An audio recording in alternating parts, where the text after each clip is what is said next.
ready to add some crystal clear elegance to your Minecraft builds. Let's dive into crafting glass, a crucial material for modern builds. First, gather the ingredients you need: sand, which you can find near water, and a fuel source like coal, wood, or charcoal. Make sure you have a furnace crafted, too.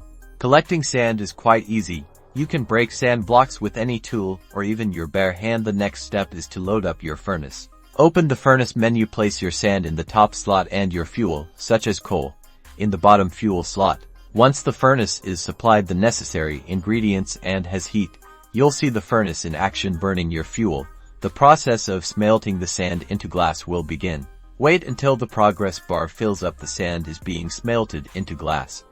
Once complete, the glass will appear in the output slot. Now, grab that glass. Now you have regular glass blocks, ready to use to create windows. If you wish to transform these into glass panes, you'll need to place the glass blocks into a crafting table. You can convert these blocks into glass panes. Fill a row with glass blocks across the crafting table, and there you have panes. Glass panes, perfect for windows. Add detail without sacrificing your view. Congratulations, you can now craft glass and glass panes to enhance your builds. Use them to create windows, skylights, and more. Happy crafting!